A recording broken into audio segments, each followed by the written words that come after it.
Hello guys, so we have a problem here under organic chemistry, and the problem is about determining the IUPAC nomenclature of this structure. Now, to do this, we need to first of all determine the longest continuous carbon chain here, and then name it according to the number of carbon atom present. So here we have that 1, 2, 3, 4, 5, 6, 6 carbon chain here, and we also have 1, 2, 3, 4. 4 carbon chains here. So the rule says we should take the longest carbon chain, the longest continuous carbon chain. So between 6 and 4, the longest is 6, so we'll be taking 6. And since we are taking 6 carbon chains, we have to name it according to the number of carbon atoms present. So 6 carbon atoms represent hexane. 6 carbon atoms represent hexane. So having done this, the next thing to do is to number these carbon atoms in such a way that we'll be able to get we are going in such a way that we are going to get our substituents faster. Understand? So first of all, we need to determine how many substituents are here. So we have one substituent here, another one here, another one here, and then another one here. So we've identified our substituent. We have 4 substituents here. So like I said, the next thing to do is to number these carbon chains in such a way that we can be able to get these substituents faster.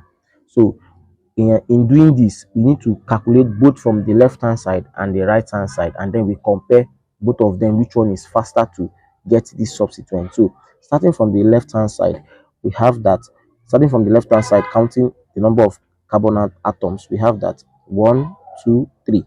So on the third carbon, we have our methyl here. So on the third carbon, we have our methyl, and then 1, 2, 3, 4. On the fourth carbon, we have our bromine, that's an halogen. Bromine. So on the fourth carbon, we have bromine, which is called bromo. And then on the fifth carbon, that's 1, 2, 3, 4, 5. From the left hand side, we have 5 chloro, 5 chloro, which is another halogen. And then the same fifth carbon, we also have another chloro there. We have another chloro.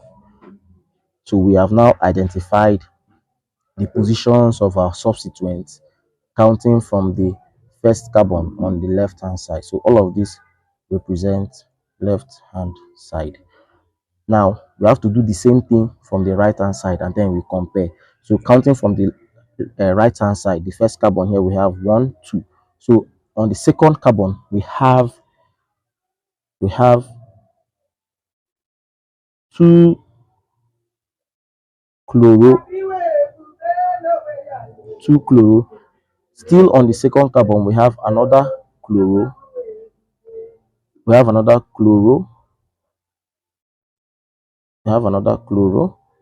and then 1, 2, 3. On the third carbon, we have bromo, and then on the fourth carbon, that's 1, 2, 3, 4. On the fourth carbon from the right hand side, on the fourth carbon, we have our methyl. Fourth carbon, we have our methyl. So now we've identified the positions of our substituents on the right hand side as well. So we have to now compare which one is smaller. We have to compare which one is smaller. So to determine which one is smaller, we add 3 plus 4 plus 5. 3 plus 4 will give us 7. 7 plus 5 should give us 12, and then 12 plus 5 should give us that's 17. Then so here we have 17. Here on the right hand side, we have 2 plus 2, that's 4. 4 plus 3, 7, and then 7 plus 4, that's 11. So as you can see, 17 is greater than 11. So the rule says we should take the smaller number, 11. So we are going to be taking 11. So since we are taking 11, that means that the name of this compound would be 3 bromo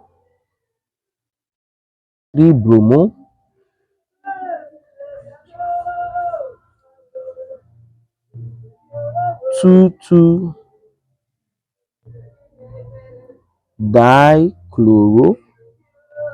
dichloro 4